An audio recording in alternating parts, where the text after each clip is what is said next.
Good morning po mga kalingap, mga kaligay, mga ka-ML. Ayan. Yun, nandito po kami na aking asawa. Ayan, nagkatulog nga kasi puyat po kami. Ito po kami sa outpatient ng ospital. At yun, kasama ko nga rin po ang aking anak. Kasi ito po yung araw na ng evaluation test niya po para sa kanyang laboratory. At ako rin po meron kasing hindi maganda nangyari sa akin kagabi. Kaya heto kami at papacheck up mga kalingap. Yan. Sensya na po kung hindi ako may makapag-upload sa aking beneficiary. So abang-abang lang po kayo mga kalingap.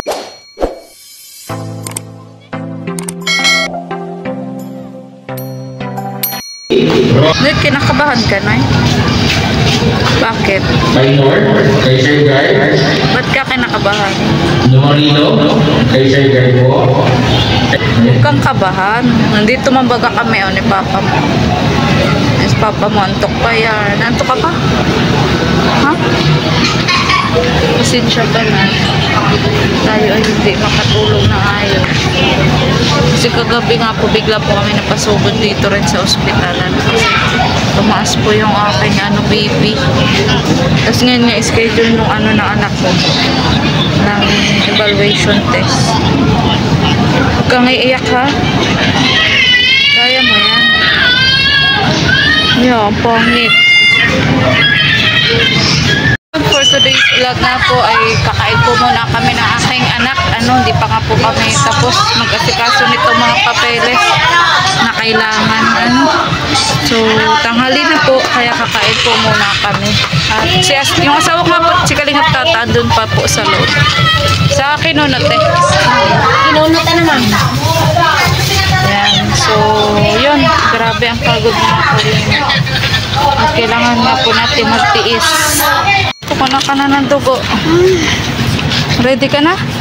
Ayaw. Ha? Ayaw. Kaso kailangan nga. So, ayan po, naasikaso ko na po, mga Kalingap. So, yun. Tari ka na. Huwag kang kabahan. Mama,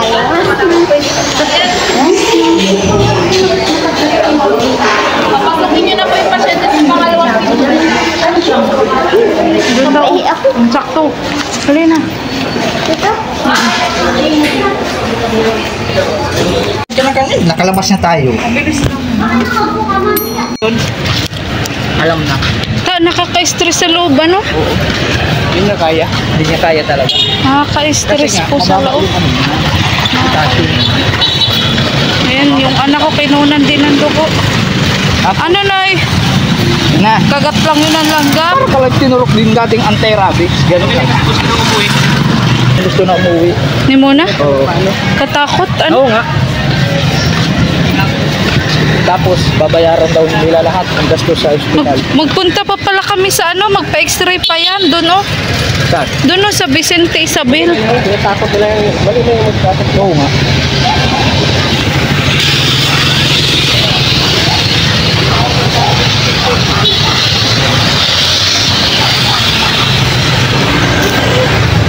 Ayan po, ano po yung anak ko. Kain na kayo? Buti na lang na andun ka. Kasi Kain na kung kayo? sa akin, maarte yan.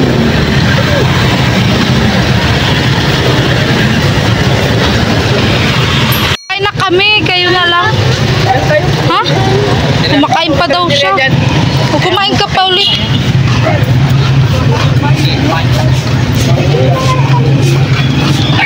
So, ayan po mga Kalingap. Bakit, Beb? Ano nangyari kay Mona? Gusto na nga umuwi. Pero hindi pa pinapauwi. Hindi ko pinapoint, mababa din yung potassium. Ay, Daw. yun lang. Natatakot na din Na-stress na din si Mona. Tapos, gusto na yun umuwi. Pero buti na lang talaga nakasalubong namin kayo. Kasi kung ako mag-aarte yan, hindi mapakuan dugo. Usapan niya. Kinakabahan nga daw siya. Sundalo ka ba nga? Sundalo? Ay, gusto ng sundalo, please. Basketballista. Idol nga niya si Coach Mab eh. Si Coach Mab ang idol niya.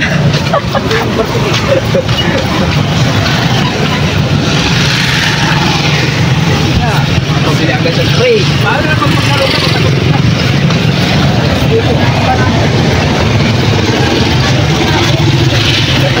Clear, may iba niya siya. Oo, tapak ka dyan. Tapak ka dyan.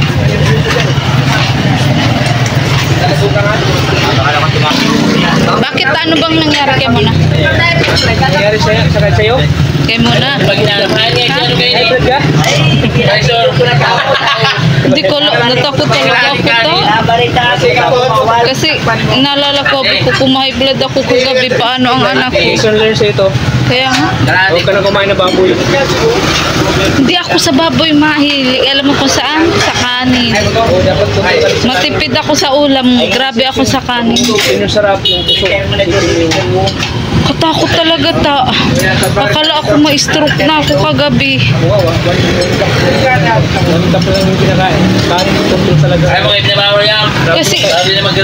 Kasi kagabi ang sarap ng sauce ng barbecue dyan, di ba? Tapos din naman akong kanin. Bahaw pa naman, bahaw. Sarap kasi mas Bahaw. Na-stress talaga ako. Noy, ba't ka nag-iyak, Noy? Masakit? Sa una lang yan, pero kaya mo yan. Nagulat ako pagtapos. Pag ano? Nagtusok. Nagulat ka. Pero kaya mo yan, lalaki ka baga? Ano? Sa una lang yan masakit. Buti nga't nakasalubong namin po yung asawa ko. Ano? Kasi kung ako lang, naku, nervyosa po kasi ako ay. Kaya, pero ngayon po, inaaral ko na po maging kalmado lang para sa anak ko. At yun, iniwan na nga po namin muna sila doon, yung aking asawa at si Kalingap Tata. Kasi hindi pa sila kumakain, kami kasi kumain na. Kaya yun, ay grabe. Mula January to po, balik-balik na kami dito sa ospital. Pero ganun po talaga, kailangan namin magtiyaga. Hayaan mo lang. Gawa yan sa pagka-tape. Pag tinanggal mo, malabas dyan ang kinain mo. Gusto mo lumabas yung kinain mo? So ngayon po, mapa-x-ray naman po kami. Mga kalingo. Mauwi na tayo? Oo, pagkatapos pag nakuha na yung result. Alas 2 pa lang ay, 2:30 pa lang. Mapalingki pa yan. Ako Ano? Nakakalaro ka pa, may ganyan ka? Ha? Sige, pagbibigyan kita mamaya. Basta, masunod ka lang sa sasabihin ng doktor. Naintindihan mo? Ano? Hindi, x-ray. Pipicturan yung baga. X-ray, yung parang isi-xerox. Yung baga, ganun. Kakabahan. Kaya mo yan. Balik na naman daw po kami, mga kalingap. Balik na naman tayo. Saan? Sa puso mo. Saan? Doon, sa OPD. Mali daw yung price. Mali na. Pagod ka na? Ha? Malaro ka pa nga, sabi mo, napapalaro ka lang. Tsaka ka na maglaro, magpagaling ka na muna. Ay. Mga kanonoy. Balik na naman. Ano man sabi mo, balik-balik tayo. Ang init. Ang init nga. Ay, ayan, na-enjoy na lang po namin ang anak ko para iwas stress.